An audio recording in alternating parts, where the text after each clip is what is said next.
Okay, so remember that they're provoking me and fuming me and changing my voice. So if you fume the Son of God, especially at this point in history, and use technology to provoke me, that you're likely to get an angry response. And I don't necessarily disapprove of angry responses, including ones that come with descriptions that a lot of people don't want to hear. It's a very serious time we live in, and the description must reflect the situation. And people are doing things that are difficult to talk about, but they need to be said. And a lot of people get uncomfortable when they're said. Okay. So before we go into Isaiah 30, okay, I want you to understand the situation here. When you do not give me a suitable helper to make videos with me, an attractive female that I deem attractive and suitable, and a suitable forum, right, a suitable place that's not being fumed, where people put their heads together and come up with innovative ways to keep me from being fumed while making videos, then you get the videos you've been getting. And they're good videos. They're just not as good as they would be if other people were doing some of the reading for me and some of the talking. No one can read the Bible in a way that's anywhere near as respectable as I can, and no one ever has. But a lot of the reading is not so good, and that's because of what you're doing that's causing me to be shunned. That's causing me to have to make these videos by myself. So for example, if I was able to stop right now, while someone else was talking, I'm just going to give it 5 seconds.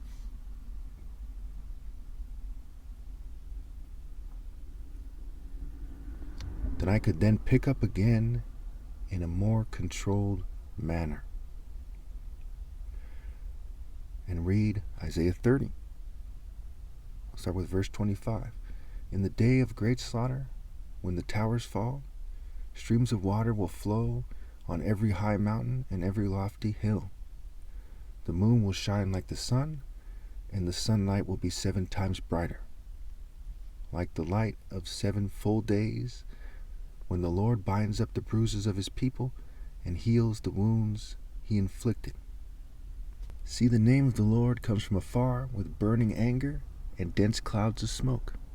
His lips are full of wrath, not full of some kind of hippie spirit or some LGBT spirit, not full of white supremacist disassociation and nation-based propaganda and the accompanying disassociation, but full of wrath and reality, morally precise wrath.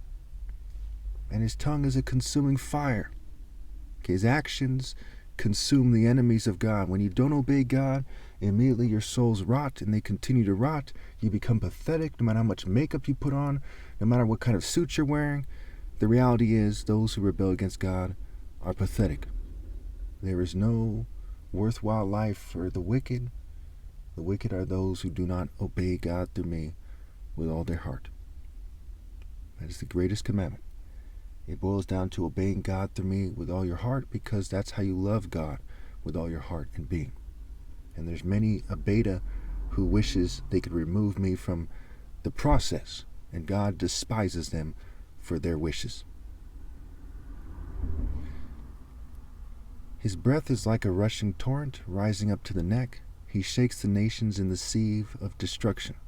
He places in the jaws of the peoples a bit that leads them astray. So we'll stop here for a couple seconds. And you will sing as on the night you celebrate a holy festival. Your hearts will rejoice as when people playing pipes go up to the mountain of the Lord, to the rock of Israel, right, to the foundation, to the heart, to the essence of Israel in the spiritual realm. Israel, those who are really loyal to God. Remember, a prudent servant will rule over a disgraceful son and share the inheritance as one of the family.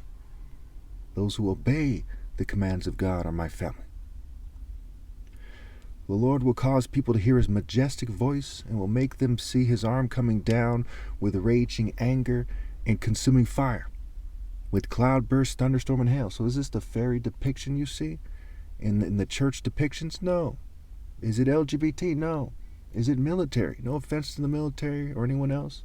Unless they are in the spirit of the devil and feeling resentment, then they should be offended. No, it's not the military or the police. It's not anyone else. It's not other martial artists.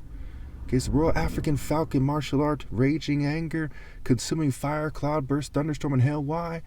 Because that's what comes from God, the soul, the one, the soul brother, the one brother, the man Ebo, the main Ebo, the man of man, the king of kings, the heart, me. Cloudburst, coming back on a cloud. Cloudburst, the voice, the actions of the Lord will shatter Assyria and the whole world. With his rod he will strike them down.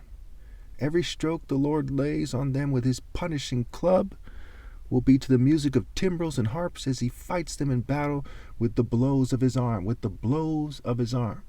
So if any old person picks up a club, are they in the Spirit of God?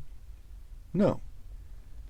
If any old person, is striking someone with the blow of their arm, are they in the Spirit of God? No. How do you know? You know them by whether they're in the spirit of universal, pinpointed moral precision and reality. Not theater arts. Not propaganda. Not psychology. Topheth, top heat, has been long prepared.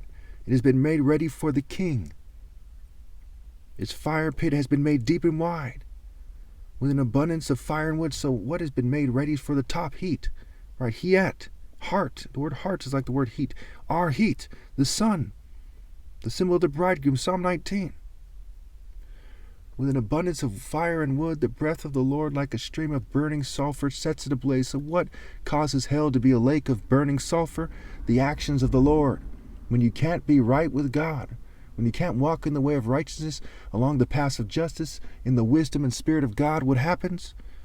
Then your soul is cooking and rotting. It's like a leaf getting close to fire, it's withering. And you get to the essence of that punishment, the essence of the fire, the essence of the sun, which is the punishment of God that's being unleashed on people. And it consumes you like you cook a meal with a fire. It consumes you. You get consumed. The breath of the Lord like a stream of burning sulfur sets it ablaze. The actions of the Lord consumes the wicked. Like it says in Isaiah twice, there is no peace for the wicked, says the Lord.